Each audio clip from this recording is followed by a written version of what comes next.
My name is Martin Madert with the Witness to War Foundation, and the following interview is part of the United States Marine Corps Vietnam Tankers Association History Project. The interview is being conducted at the VTA reunion in St. Louis, Missouri on September 24th, 2017. Interviewees are members of the VTA. The purpose of the History Project and the interviews is to capture the experiences of our Vietnam veterans and make them available for future generations.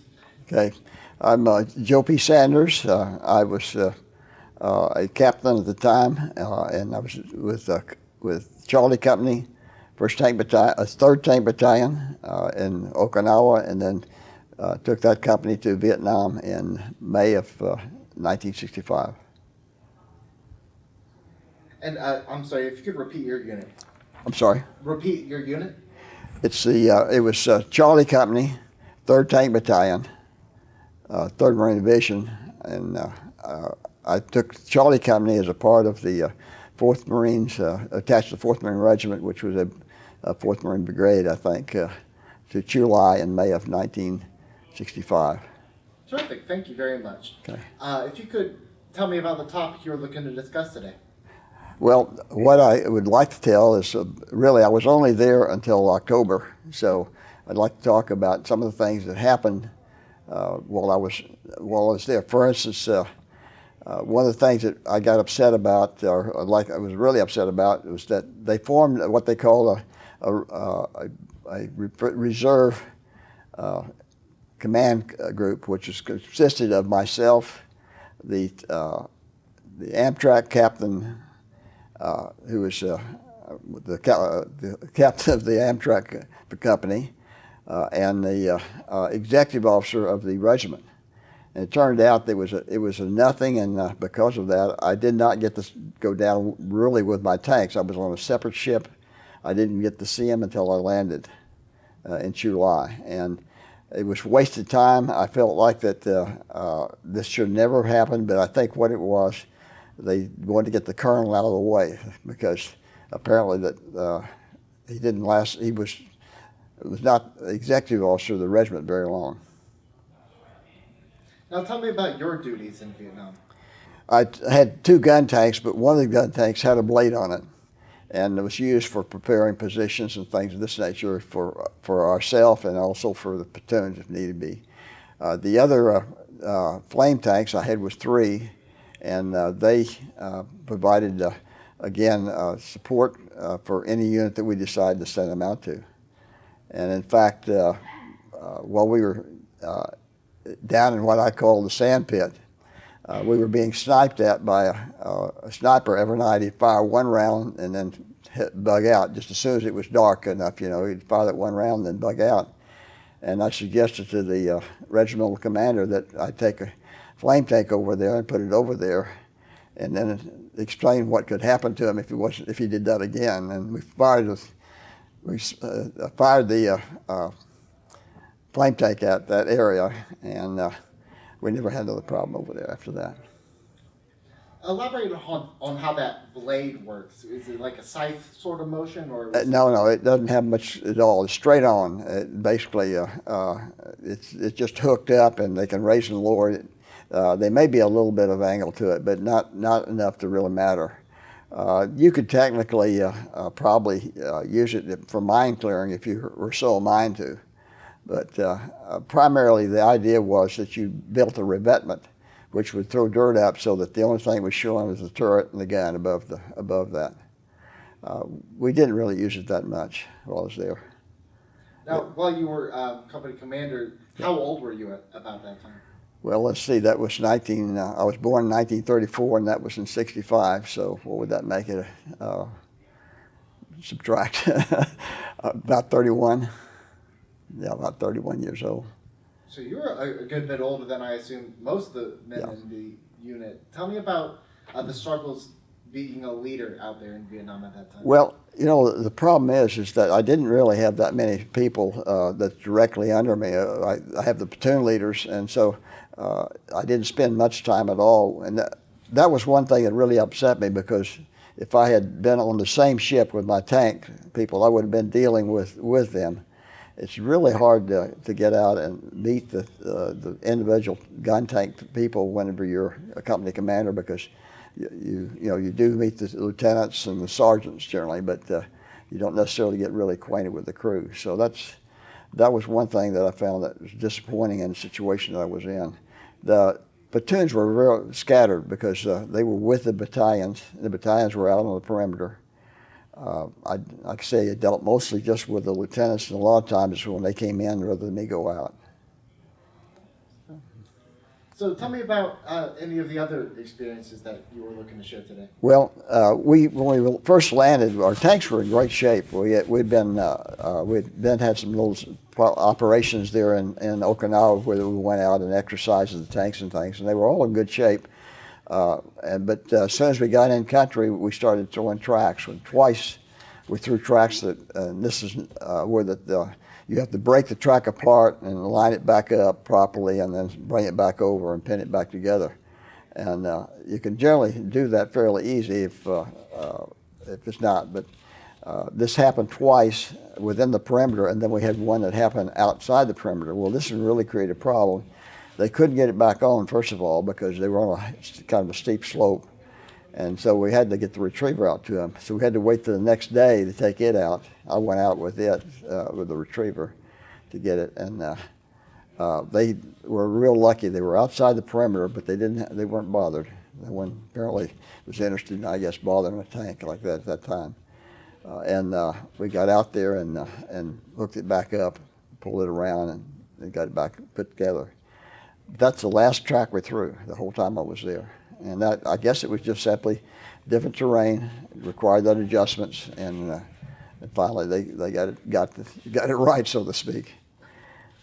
And, now, what other difficulties were there for armored vehicles out in Vietnam? Well, one of the big factors is that the bridges wouldn't hold us. Okay, so that meant that we had to forward about any place we went, or we'd have to use a LST or something like that. In fact, when they went with Starlight, we had to load 2 platoons back aboard ship in order to get them to the area that they were landing in.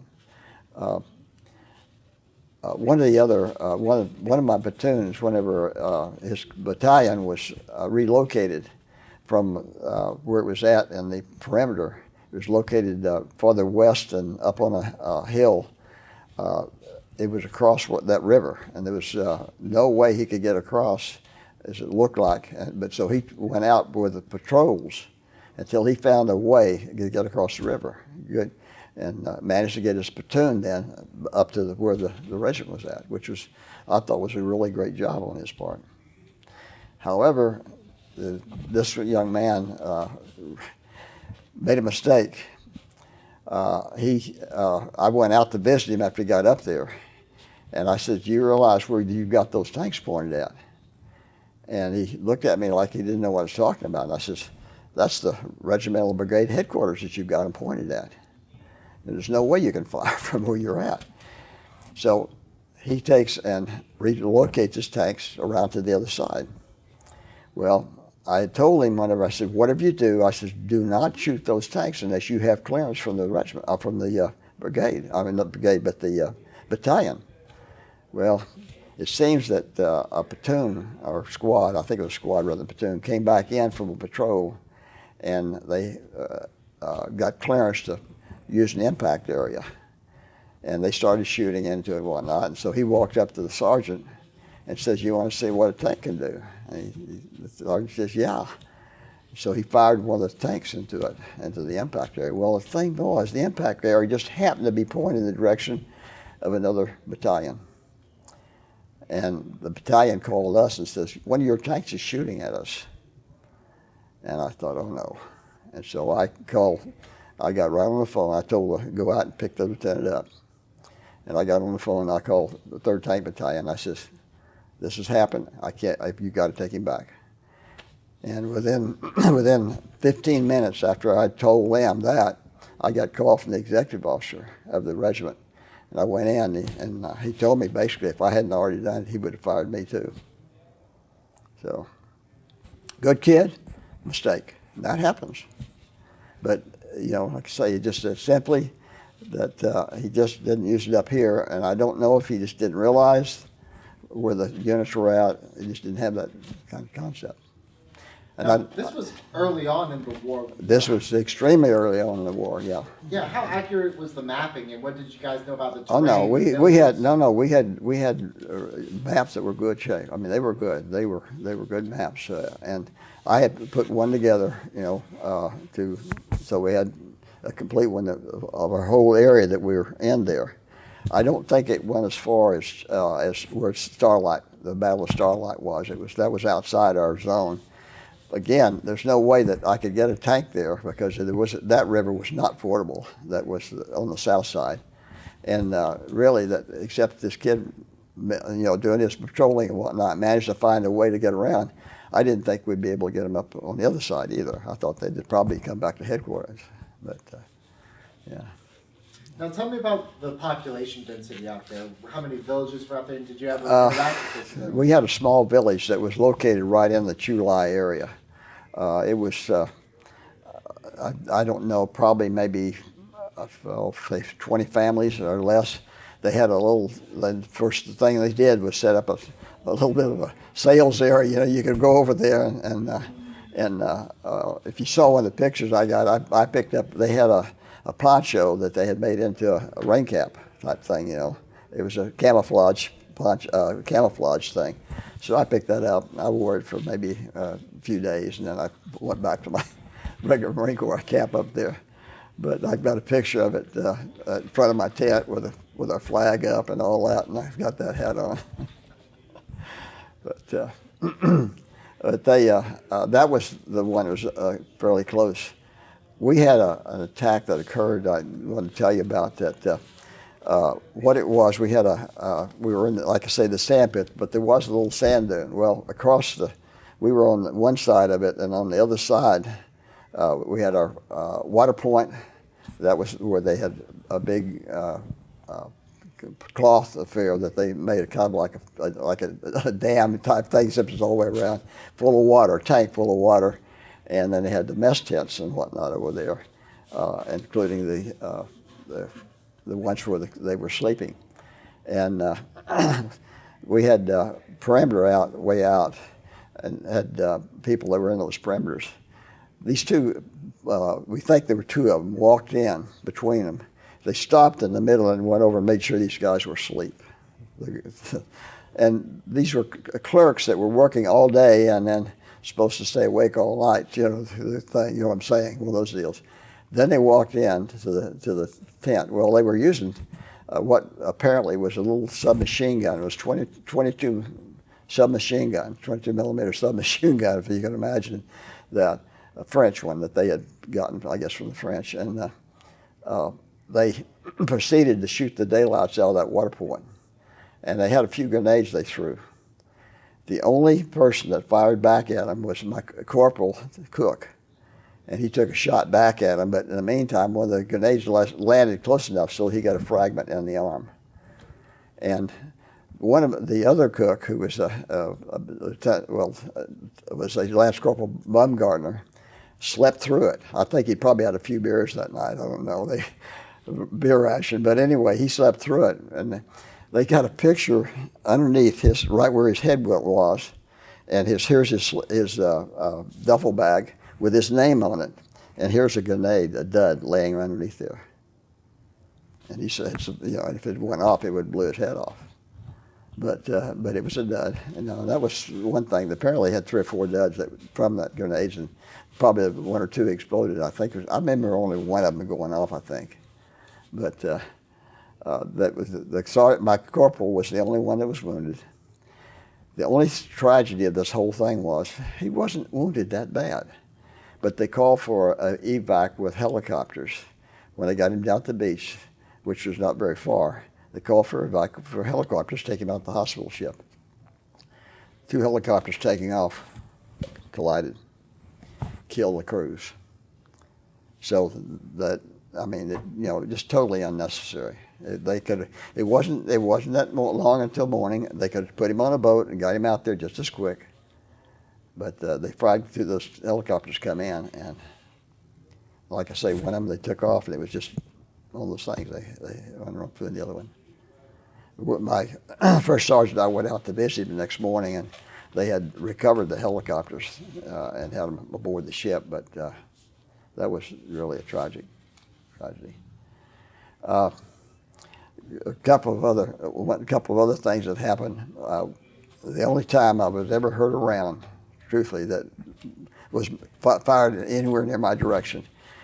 We were supposed to go down to Comtian, and my tank was going to be one was going to lead the convoy going down there, just a kind of a sweep type thing.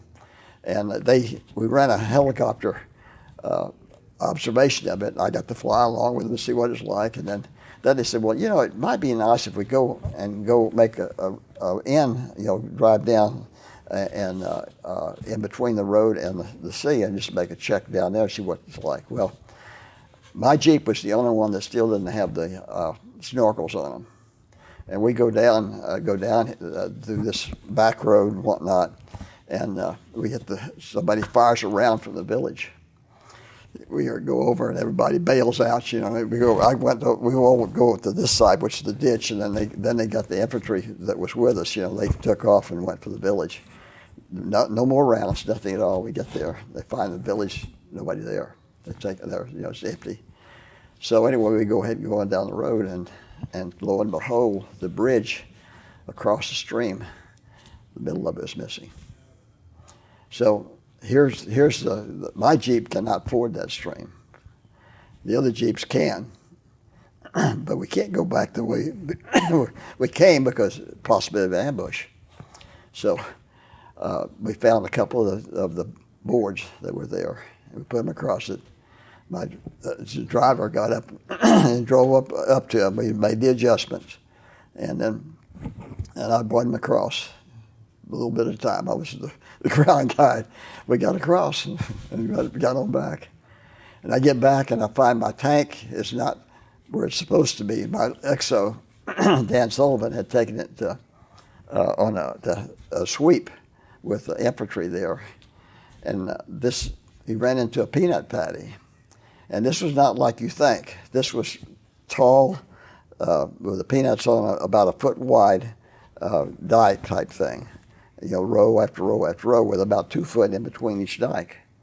And he had hit that thing and realized that he was in trouble. And rather than stop there, because it would have been probably worse, he went ahead and gunned it, and had the driver gun it, and they got about 2/3 of the way across, lacking about 100 yards of reaching the thing. And we went that night.